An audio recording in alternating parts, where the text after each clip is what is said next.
Nu er morgenen endelig kommet. Jeg har noget len i min lomme.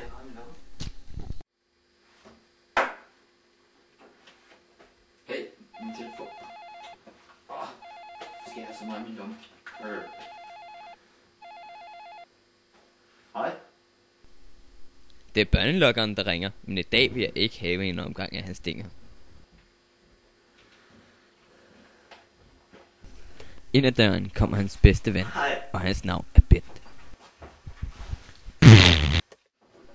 Bent tog hurtigt hjem. Julenæsen var godt i gang med at give julemanden en ordentlig omgang. 1. december var kommet, og nogle underlige tanker sad i hans hoved. Og tak og lov, mit venstre ben sov.